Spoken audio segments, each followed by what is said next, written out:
But in that standpoint, and what you're saying, I think we're in a simulation too. But you're saying you think the simulation is from Else One. I think it's a game somebody's playing. But who? Well, I think somebody's playing my character. Okay, but no, I don't think that either. Here's the thing about playing the individual characters, though. And my understanding of it, he can't make me do anything.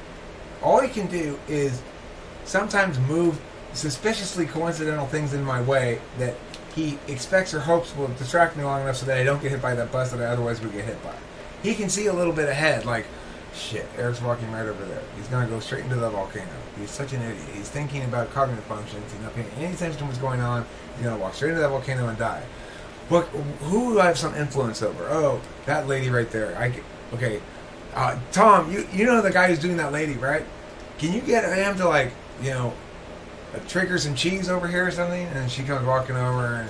Okay, so then your theory is... Because I have a different theory. Because your theory is that there's individual... other life. Do you think it's aliens or do you think it's humans? Do you think it's from the future? What do you think? Do you think it's our technology that's so far advanced that us from the future have started this simulation, or do you think it's a completely different universe? Because I think the people playing and creating the simulation are very much like us, but from a different universe, or from a different. Well, put it this way: the simulation fundamentally is always going to be modeled on what is within their life experiences. So they're going to really understand life to be that which. That makes sense. Yeah, like I think we might look different. Like our Sims game. But for example, we play lots of games where we'll play bipedal aliens who look basically like humans, but they've got some things hanging down from their face. So it's like we might be that to them. Yeah. We might look basically like what they look like, but they actually do have things hanging down from their face. But then my question is then, do you think in this universe or in this world that they are playing our simulation from, do you think that what form of evolution do you think happened there? Well, I don't know. There's no way to know because you can't get outside that box. But what I'd say is this: if it is possible for us to ever simulate this environment, then it's almost for certain that this is a simulation because it would be a very, very low probability that we'd be the base reality. No, I know. I agree. We're not the base reality. I completely agree on that. But my theory is that it's not. It's okay. So like the episode of Rick and Morty, it's not one person playing each. Hi, Eric. Hey John, can you distract Sophie over there? So Eric goes and walks this way instead of this way. I think it's a couple. It's one or a couple or a whole group of people who created this simulation and put the suspiciously things like put a rock over there, put this dog over there, so Eric can find Lacey, blah blah blah, and then let things happen on their own. I don't think we're being played by. Okay, well, I mean, the thing is, I have a definite sense that there's an interested party involved. I agree. There's an interested party involved. However, I don't think it's this. I don't think they're this into it. But listen. But this is what I think, because if you see all these there's a bunch of really boring people out there who are dumb people or people who aren't smart. Do you suggest that there's just really dumb, boring people who are controlling them, or do you suggest that there's not one person controlling everything? There's probably a lot of AI managed people. And you think those are the stupid ones, or do you think they're the really smart ones? I think like Trump's AI managed. I can see that. So do you think like simple-minded people? Well, I think. Are you saying they're NPC managed, or are you saying they're NPCs? Because I could see both. They're NPCs. Because would it be the same thing? Characters. Would they be the same? Would NPC managed characters be the same thing as just NPCs? I don't think so. I mean, explain the distinction. So, I mean, the distinction would be. I mean, I guess there wouldn't necessarily be. I mean, it could be. It depends on like their mechanisms of how they run the simulation. If they run the simulation by putting their own bodies in there, they could be NPCs. If they're putting their own AIs in there, or if they're borning these characters and having NPCs run them. Would you suggest that Trump's whole line of family, from his first ancestor that gave birth to his great-great-grandfather, is an NPC as well? Or are you saying that... I'm saying that... I don't know, but I would just point out this. I can easily imagine a universe where, in order to extend one's life expectancy, each individual chooses instead of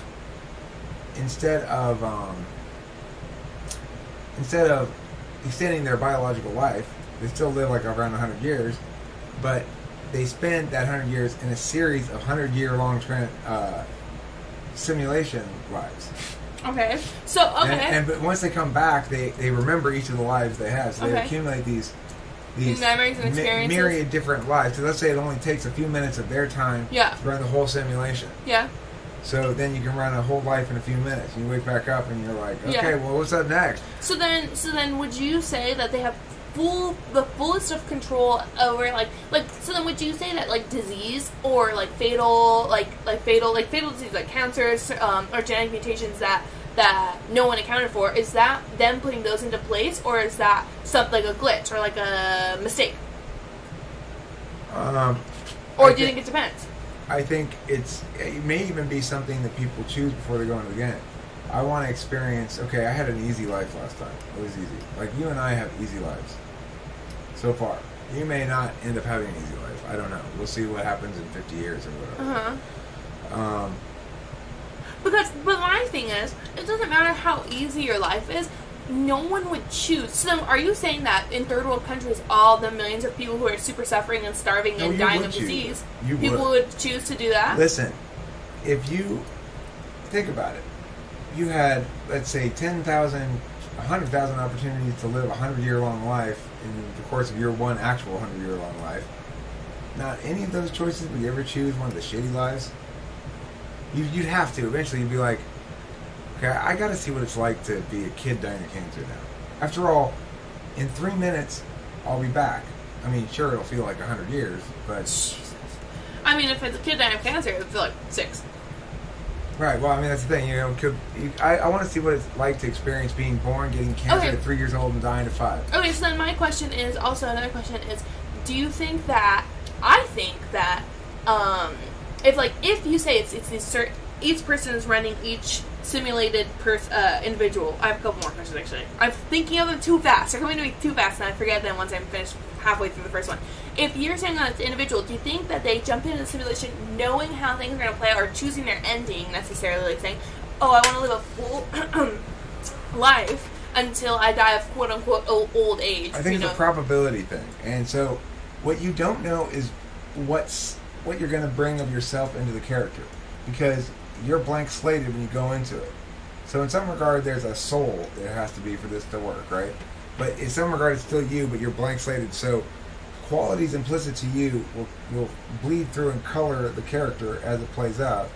But you're basically wagering your own qualities, which ones of those are going to bleed through against the likelihood. So if you're really brave, you play a life that has a very high probability of misery and a very low probability of success. And if you're badass, just being you makes it such that you turn that character into something okay good. But then my question is, you think people purposefully live lives in like on death row, or like in really, really shitty prison conditions, or like, you know, at the bottom of the bottom, like because well, sure, because I think there's different kind of score things you can win. Okay, you think you think it goes, but okay then. I think whoever's playing me won something when I started thinking that this is probably what's going on.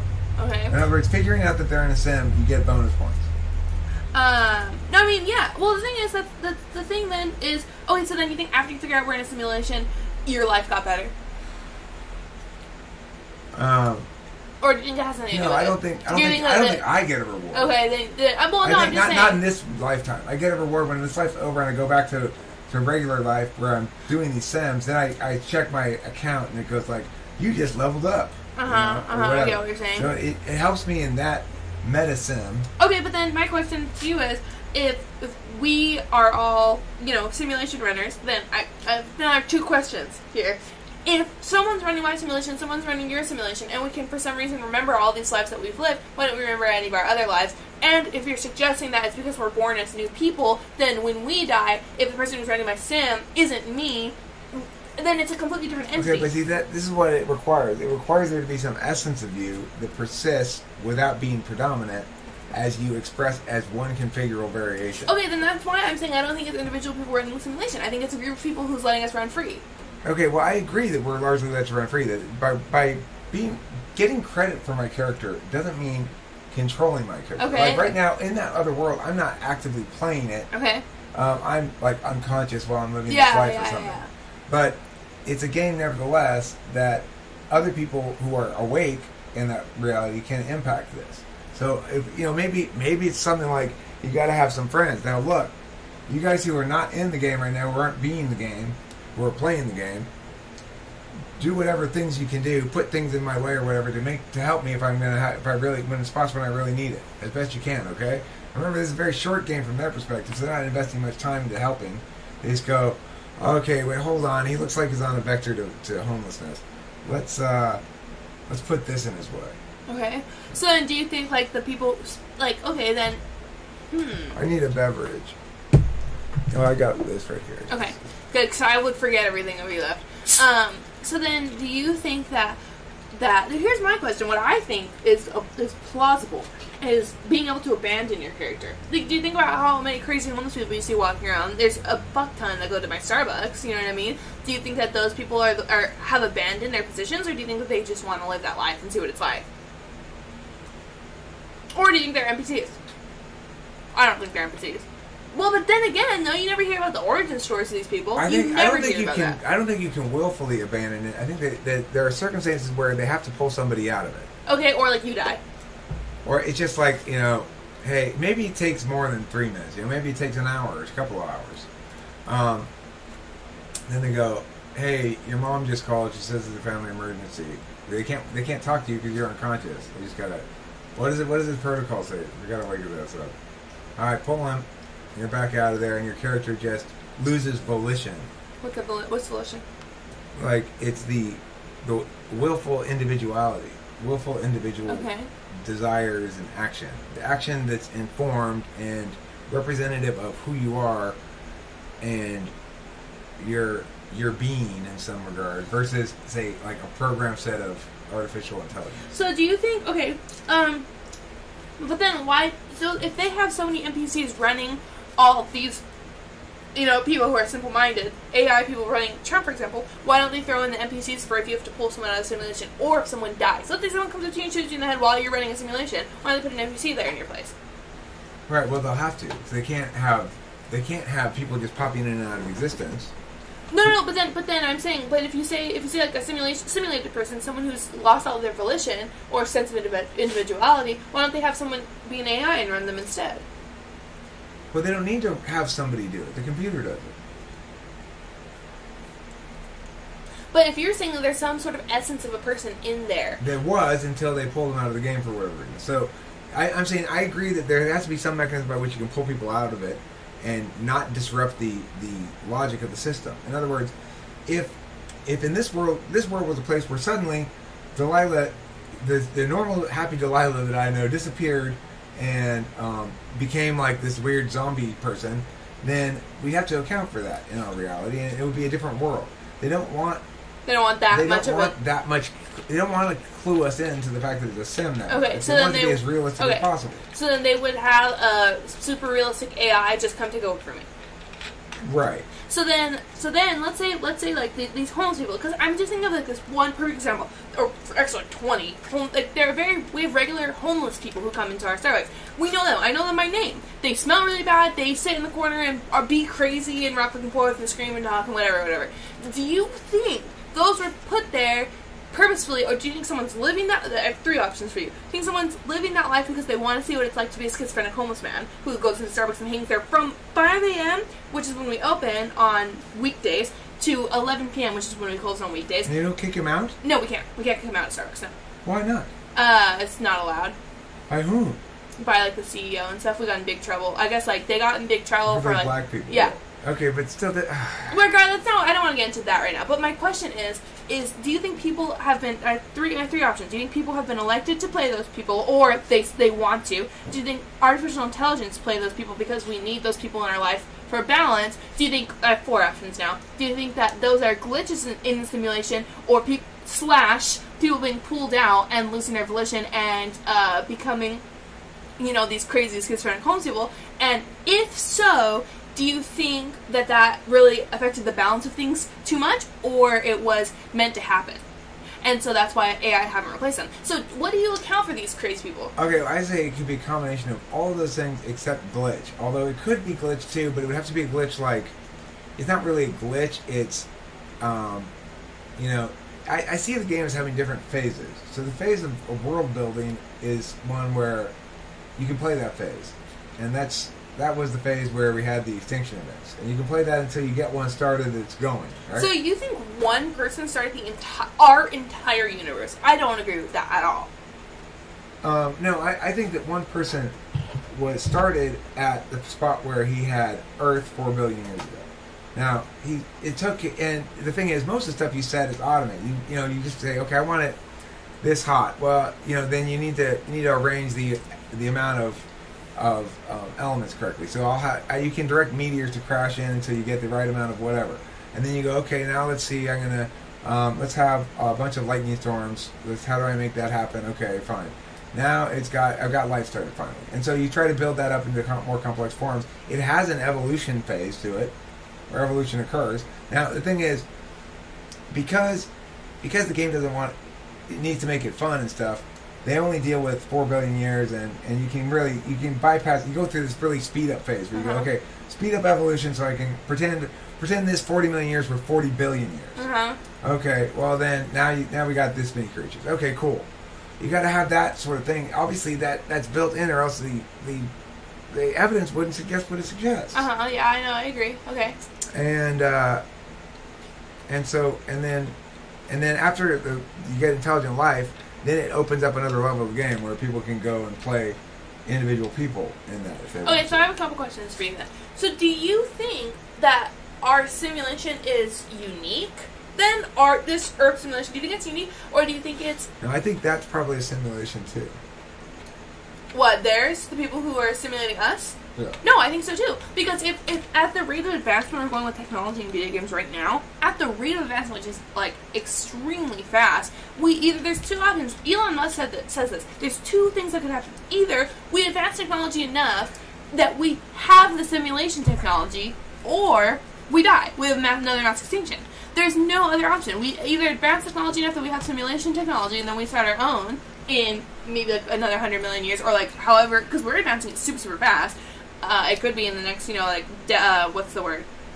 Decade is 10 years, right? Yeah. Or century, you know what I mean? Or we die. We all die. There's no way that we don't reach simulation technology, especially if we're in a simulation right now.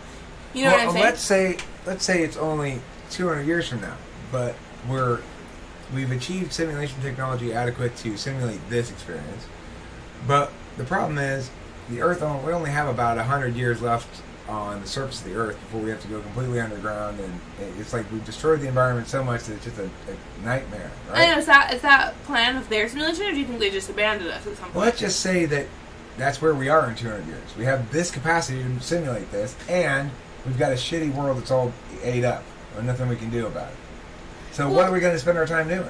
Yeah, the simulation, yeah, that makes sense. Yeah, like the world on the wall. Let's simulate a world where we hadn't destroyed it yet. But the thing is, though, that makes a lot of sense. However, in our simulation, that we're running right now, this is one thing that I was super, super interested in a couple of years ago.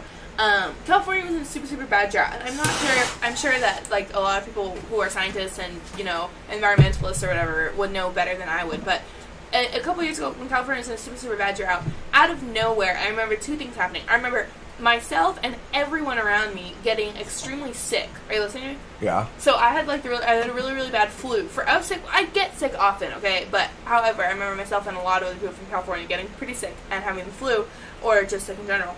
And I remember having so much rain that it pulled us out of the drought, and it was very unexplained and out of nowhere. And those two things happened, and I think that, let's say that we're in a simulation, the simulated people were like, okay, California's drought until this point was economically viable and was able to produce us better things because people were saving water.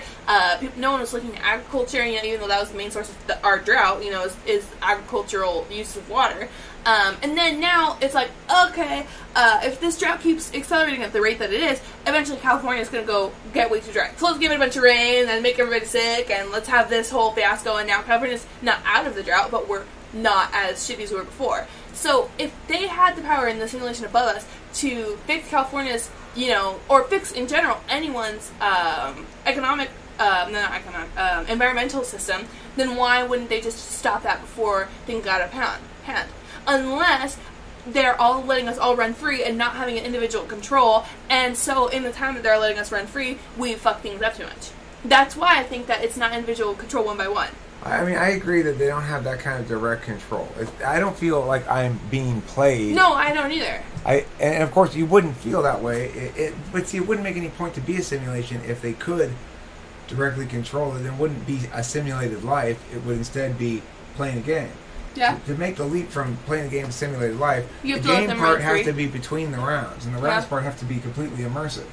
But then I think the rounds aren't as immersive as you think they are, because I think rarely, but it does happen, there are undeniable coincidences or things that are just like, what the fuck? Like the thing with the rain in California. I'm sure there's some sort of biological explanation for it I've that I got a wouldn't better know. example. I've got a better example. Like what? So, August 1st, I needed to come up with a couple grand for rent, really, to make all the bills and rent and everything. We were short, and I was stressed out. And then, Kim and I went to Norm's for dinner one night, and there was a police helicopter down there, and she insists on us going, and uncharacteristically, I'm like, I don't feel like going down there. She uncharacteristically insists on us going. Fine, let's go there, okay?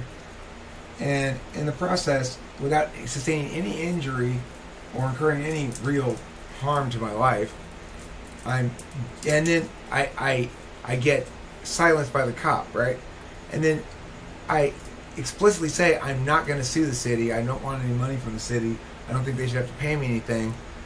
And they give me $5,000. Uh-huh. And I received the check on the 1st. Yeah. Right when I needed it. Out of the blue. It's clearly a test of some sort that if I had played it a different way, it would have blown up in my face. The reason I got $5,000 is because I behaved in a principled fashion about the whole thing. But what's interesting? I agree with you. However, I've had quite a few people who have told the story to. I've had about 3 reactions. Number one is, wow, that's crazy. They gave him $5,000. That's amazing. That's insane. Number 2 is, oh wow, neutral. You know what I mean? Perfect situation, perfect analogy, perfect outcome here. And number 3 was he could have gotten a lot more. Do you think that was a test of what outcome would happen? If I had tried to get a lot more, it wouldn't have worked. I would have blown up in my face. I agree. So then, okay, yeah, I gotta pay this. Do you think it was another falling into your lap situation that I got into a general fight with Candace and moved in here and now you guys getting rent from me? Or do you? No, what do you think? That's the slabs. The slabs pushed this to happen in a variety of little ways. So do you call the slabs the people who control us moving? Slabs are the sort of narrative storyline vectors that cause people to persist in courses for long stretches of time and not change courses, and make decisions according to them. So it's like if you were meant to live here, it's obvious now that you're here. Yeah. But I also needed a year to settle in with Kimberly and get us used to dealing with each other, because while it's been great and the best relationship ever, it's not been smooth sailing exactly. We've had lots of big fights. We've almost broken up a couple times. It's been pretty rocky. But you guys have, and the thing is too is I think that if anything encourages you to stay together more, it's me living here. Well, I think she gets to see me functioning as dad, which is probably fairly endearing because I'm a pretty good dad.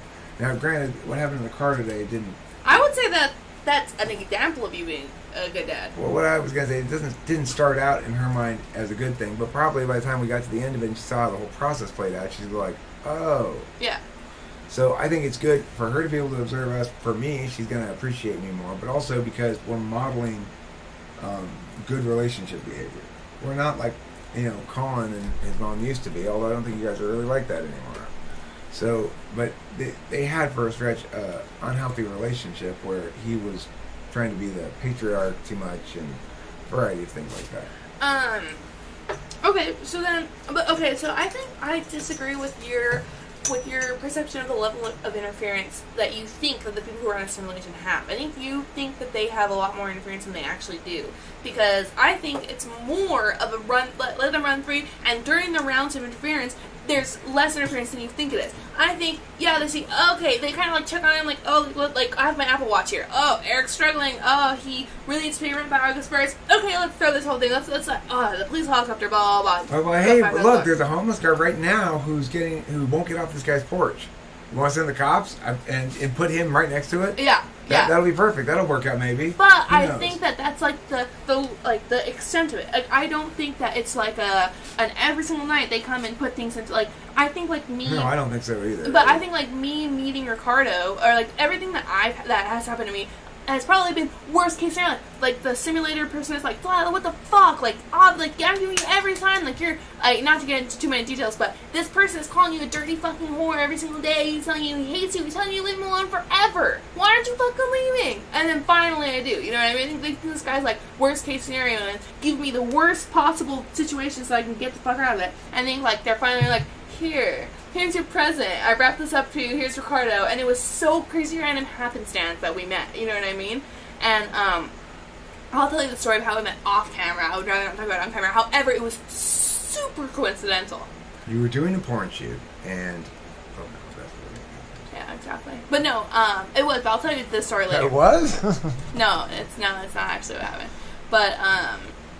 But I don't think that the level of interference is as high as you might think it is. Well, I mean, I don't think it's even necessarily direct interference. It could be that the game's set up such that there are algorithms you can work to get bonuses and stuff. Mm-hmm. Like figuring out your own simulation. But the thing is then, I don't know, because what I'm thinking is, I'm thinking about being principled, for example. Like what do you mean? Like adhering to ethical principles is something that gets you bonus points. Well, then why do people not adhere to ethical principles? Like, why do people go into the simulation and become school shooters? Well, or do you think those are AI? Or do you think those are people who have run every single other life? It could be, like I said, it could be they picked a high chance bad outcome life, thinking that their nature was sufficient enough to influence that into something better and get bonus points for ending the game. He had 95% chance of killing at least 300 people, and he only killed 2.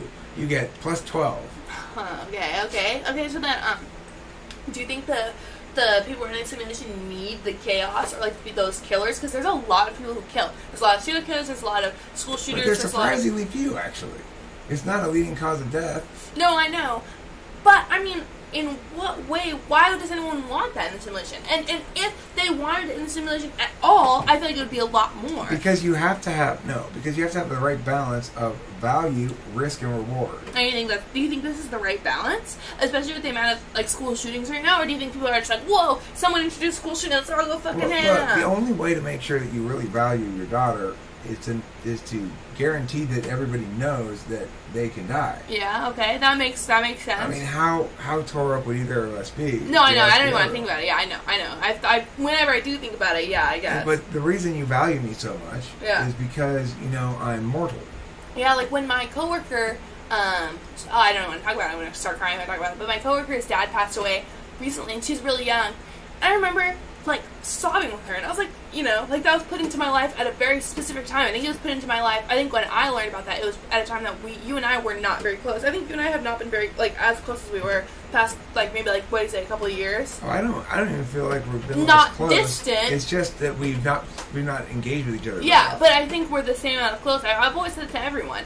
And even Ricardo, the other day, Ricardo got into a car accident, and I had first of all, it was not about it. He was fine. He's fine.